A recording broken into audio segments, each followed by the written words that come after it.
La mariée dit que c'est sûrement son fiancé, bien qu'elle ait senti quelque chose de différent dans sa bouche. En quittant la pièce, l'homme trouve son frère et lui demande ce qu'il fait là, et le frère dit qu'il vient juste de voir si le personnel a besoin d'aide. L'homme est sur le point d'entrer dans la pièce, mais son frère lui demande où il va. L'homme dit qu'il va entrer, mais le frère dit qu'il ne peut pas parce que c'est de la malchance de voir la mariée avant le mariage. L'homme explique qu'il ne va parler à la mariée que pendant un moment, mais son frère insiste sur le fait qu'il ne peut pas. Le frère dit qu'il doit avouer et l'homme demande ce qui s'est passé. Le frère révèle qu'il est allé voir si sa fiancée avait besoin d'aide, mais qu'elle a juste profité de lui et l'a embrassé. Le frère s'excuse et dit qu'il ne devrait pas dire cela maintenant mais qu'il ne pourrait pas porter cette culpabilité pour toujours et révèle que le frère mérite mieux que quelqu'un.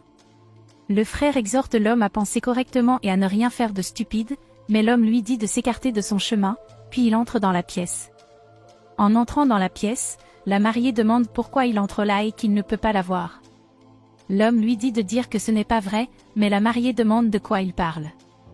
L'homme demande à la femme dans la pièce de partir car il doit parler seul à sa fiancée. L'homme lui dit de ne pas se ridiculiser car son frère lui a déjà tout dit. Dehors, la femme prétend avoir fait sa part et demande ce que son frère a promis. Le frère remet l'argent et lui demande de vérifier. Elle s'enregistre et dit que ça a été un plaisir de faire affaire avec lui. Dans la chambre, l'homme demande comment elle peut lui faire ça, mais la mariée demande de quoi il parle et dit qu'elle l'aime beaucoup.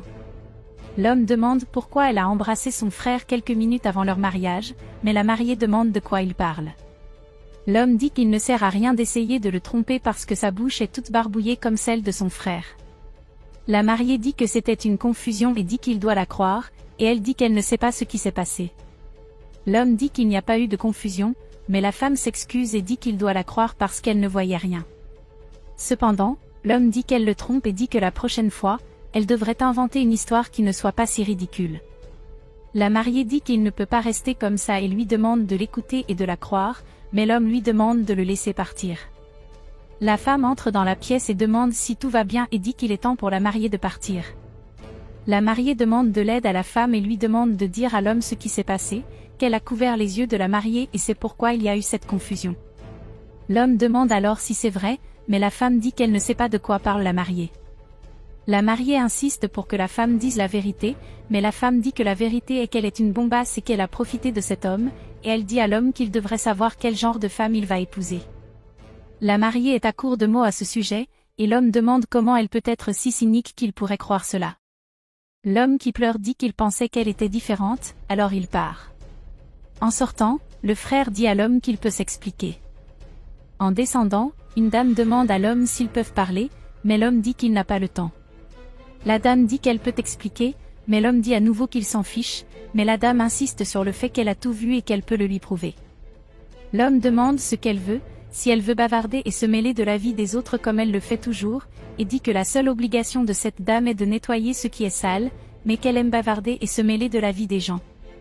La vie des autres, elle devrait chercher un autre emploi, dit-il, la dame est licenciée. Dans la chambre, la mariée demande pourquoi cette femme a fait cela et qu'elle savait déjà toute la vérité car elle était là quand c'est arrivé. La mariée demande pourquoi elle a fait cela et que maintenant son fiancé ne veut pas l'épouser, et cette femme met fin à son mariage. La femme dit que la mariée ne mérite pas un homme comme ça, et dit que la mariée n'atteindra jamais le niveau du marié, car il mérite une femme belle et intelligente comme lui, pas une fausse ingérence comme cette mariée.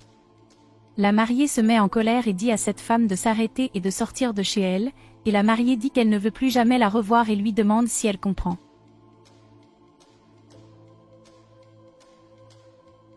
Le frère entre dans la pièce et demande à la mariée s'ils peuvent parler. La mariée demande ce qu'il veut maintenant et dit qu'il a déjà gâché le plus beau jour de sa vie. Le frère dit qu'il peut tout expliquer, mais la mariée demande s'il veut s'expliquer après avoir ruiné sa vie et après avoir été humiliée, et elle dit qu'elle ne comprend plus. L'homme se révèle faire cela parce qu'il l'aime depuis le premier jour où il l'a vue, et dit qu'il a toujours pensé à l'embrasser et qu'il voulait être avec elle, et qu'il l'a fait parce qu'il l'aime. L'homme dit que maintenant qu'elle n'est plus avec son stupide frère, ils peuvent être ensemble, et dit que c'est l'occasion.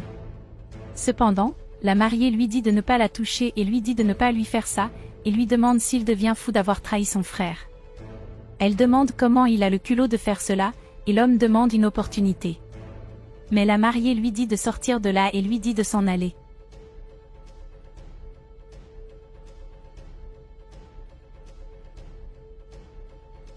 Quelqu'un frappe à la porte et la femme demande ce qu'il veut, mais quand il ouvre la porte, une dame dit qu'elle est venue lui dire au revoir. La mariée demande ce qui s'est passé et la dame dit que son fiancé vient de la virer. La mariée dit qu'il a d'abord annulé le mariage parce qu'il pense qu'elle le trompait avec son frère, ce qui n'est pas vrai, puis il a viré cette dame. La dame dit qu'elle ne sait pas ce qui se passe, mais elle a vu tout ce qui s'est passé et a des preuves. La dame dit qu'elle a essayé d'expliquer, mais le marié n'a pas voulu écouter, mais elle a la preuve là-bas. En regardant la vidéo, la mariée dit qu'elle pourra maintenant sauver son mariage et demande de l'aide à la dame.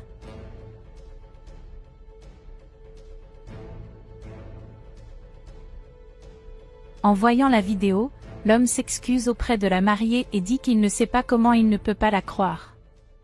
La mariée dit que cela n'a pas d'importance et que l'important est que maintenant il a vu la vérité et elle dit qu'elle l'aime beaucoup. L'homme s'excuse auprès de la dame d'avoir été impoli, alors qu'elle voulait juste l'aider.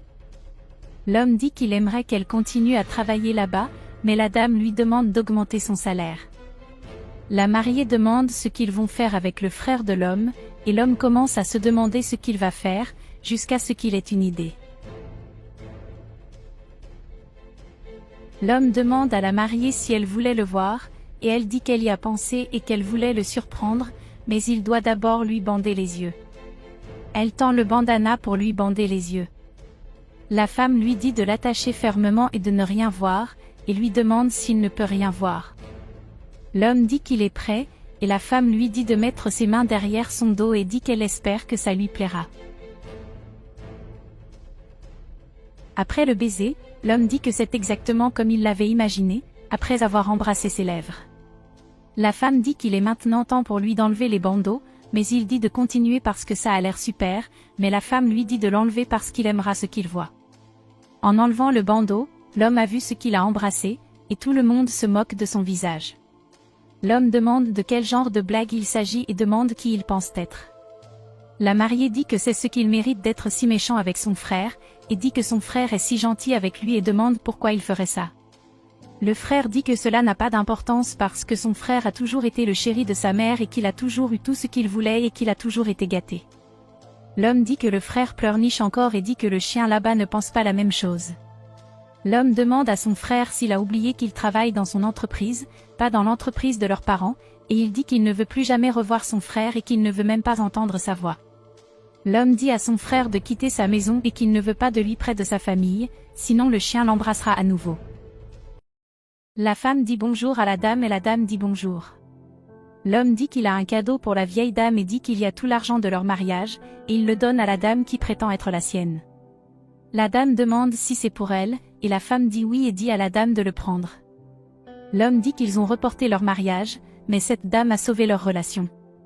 La femme dit qu'en raison de l'honnêteté de cette dame, l'homme peut voir l'amour qu'elle a pour lui, et pour cela, elle veut remercier la dame. La dame dit qu'elle n'en avait pas besoin parce qu'elle n'a fait que ce qui était juste, mais elle les remercie et dit qu'ils n'ont aucune idée de la façon dont cela les aidera. L'homme dit qu'il la remercie.